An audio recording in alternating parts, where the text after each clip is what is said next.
Hello नमस्कार दोस्तों, कैसे हो आप सभी। मॉक टेस्ट सीरीज नंबर 6 में आपका बहुत बहुत स्वागत है। अगर आपने पहले की 5 टेस्ट सीरीज अगर नहीं देखी है तो मेरी प्रोफाइल में जाके आप देख लीजिए। मोस्ट इंपॉर्टेंट क्वेश्चन के बारे में हमने चर्चा की थी। मैं हूं प्रहलाद सारण और ये मेरा यूट्यूब चैनल है। अगर आपने सब्सक्राइब नहीं किया है तो इस लाल बटन पर ओके करके सब्सक्राइब कर लीजिए ताकि आने वाली जितनी भी मॉक टेस्ट सीरीज है उनका नोटिफिकेशन आप लोगों तक पहुँचता रहे। जैसा कि आप सभी लोग जानते हैं, सुबह 8 बजे आपका करंट अफेयर का टेस्ट होता है, 11 बजे राजस्थान जीके का टेस्ट होता है और शाम 7:30 बजे आपकी मॉक टेस्ट सीरीज होती है। ओके, तो ये 6 नंबर है। तो चलिए शुरू करते हैं। पहला क्वेश्चन है कि संसार का सबसे ऊंचा जलप्रपात एंजिल जलप्रपात कौन सी नदी पे बना हुआ है। ठीक है, जैसा कि मैं हमेशा कहता हूं, क्वेश्चन के अंदर से क्वेश्चन निकालना सीखो आप। पहला क्वेश्चन तो हमारा यही बन गया कि संसार का सबसे ऊंचा जलप्रपात कौन सा है, तो इसका उत्तर तो हो जाएगा हमारा एंजिल जलप्रपात है। अब आपको इस क्वेश्चन में ये बताना है कि ये कौन सी नदी पे है। ऑप्शन है ओरिनोका नदी, केरू नदी, अमेजन नदी या फिर प्राणा नदी। तो इसका सही उत्तर क्या हो जाएगा, कोरू नदी पर स्थित है। तो सही आंसर हो गया हमारा बै। ठीक है, दूसरा क्वेश्चन है कि टिटिकाका झील की ऊंचाई कितनी है। 3811, 3812, 3813 या फिर 3814। तो इसका सही उत्तर हो जाएगा टिटिकाका झील की लंबाई है वो 3812 है। ओके क्या जी। तो कुछ क्वेश्चन है मैंने विश्व के जीके के लिए, क्योंकि हमारे एग्जाम में विश्व के जीके के कुछ क्वेश्चन आते हैं।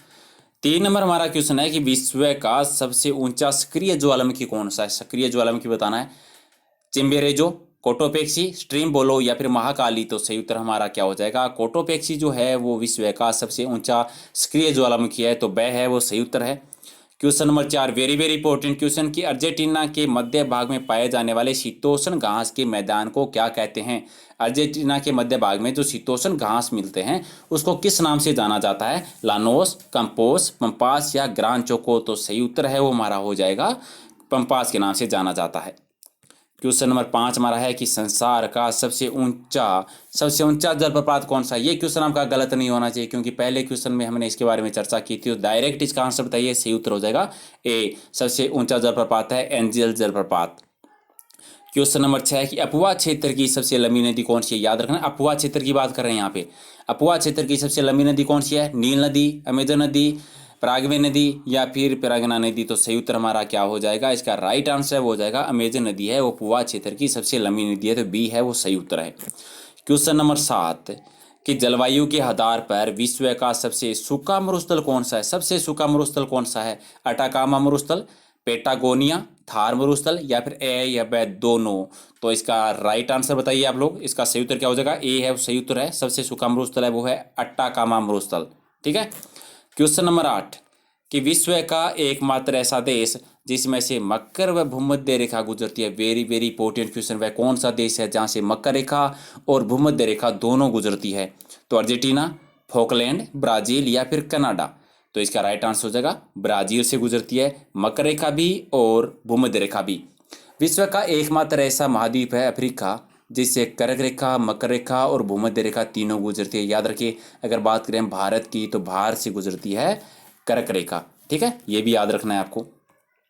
Question number 9 very very important कि पत्थर की कुल्हाड़ी, पॉलिश किए हुए पत्थर के औजार और हड्डी के औजार किस काल की विशेषता है।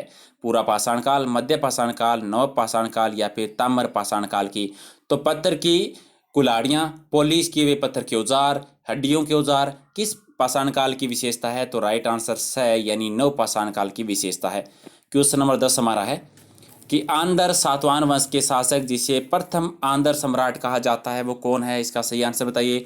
पुलमावी, शिमुक, गोमती पुत्र शांतिकर्ण या फिर हाल। तो राइट आंसर हो जाएगा ए, पुलमावी को प्रथम आंदर सम्राट कहा जाता है। Question number 11 very very important कि किस क्रांतिकारी को सैंडर्स की हत्या के केस में फांसी की सजा दी गई थी। बहुत इजी क्वेश्चन है। सुखदेव, खुदीराम बोस, अशफाकुल्ला खां या फिर उपरोक्त सभी। तो सही उत्तर हो जाएगा ए यानी सुखदेव को फांसी दी गई थी। क्वेश्चन नंबर 12 हमारा है, बहुत इंपॉर्टेंट क्वेश्चन है। याद रखिए, भारत स्वतंत्र अधिनियम 1947 है वो ब्रिटिश संसद में कब पारित हुआ था। ब्रिटिश संसद की डेट बतानी है।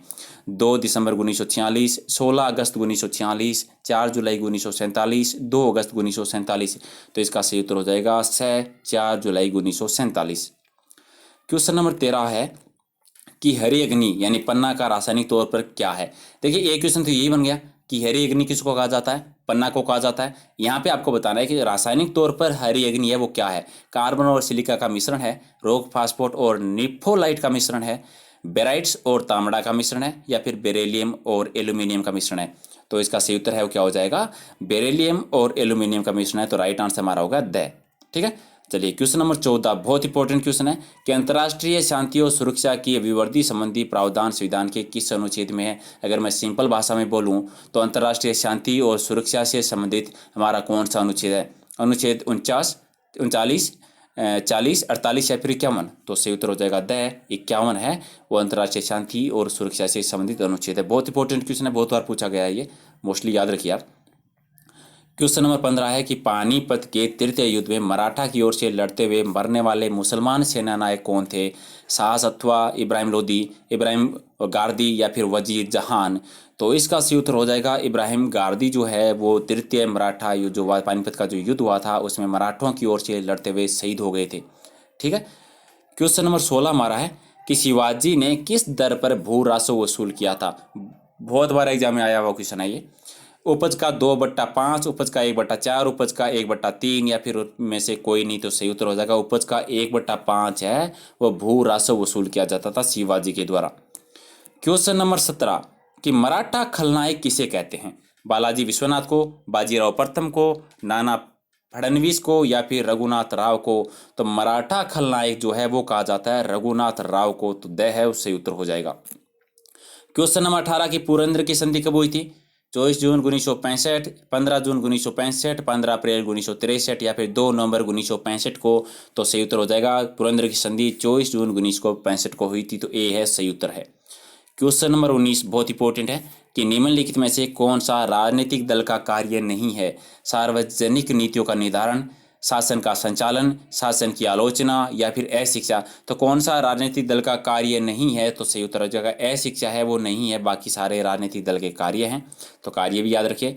और 20 नंबर क्वेश्चन है कि वर्ष 2014 में लोकसभा चुनाव में भाजपा ने कितनी सीट दर्ज की थी? 331, 282, 284, 292? तो कितनी सीटें जीती थी? तो राइट आंसर हो जाएगा 282 जीती थी। ओके गाइज, तो ये थी आज की हमारी mock test series. Total 20 question है। आपके जितने भी क्वेश्चन बनते हैं, जितने भी सही है वो कॉमेंट में लिख दीजिए। इसके अलावा इसकी PDF है वो आप जरूर लीजिएगा। देखिए यहाँ पे आपने लेसन देख लिया, आपका एक बार लेसन हो गया तो बार बार लेसन देखने की जरूरी नहीं है। दोबारा आप PDF पे डाउनलोड कर लीजिए और PDF के माध्यम से दोबारा आप क्वेश्चन देख सकते। PDF आपको कहाँ मिलेगी? आप टेलीग्राम पे जाइए और टेलीग्राम पे सर्च कीजिए प्रहलाद सारण सर। ठीक है, प्रहलाद सारण सर्च कीजिए, वहाँ पे मिल जाएगी। और कमेंट में आप कमेंट देख लीजिए, कमेंट में मैं लिंक दे दूंगा, उस लिंक पे ओके करोगे तो डायरेक्ट मेरे टेलीग्राम चैनल पे पहुँच जाओगे, वहाँ से डाउनलोड कर लेना। ठीक है, और इसके अलावा ये हमारा चैनल जो है वो नया है, इसलिए आप सभी से एक रिक्वेस्ट है।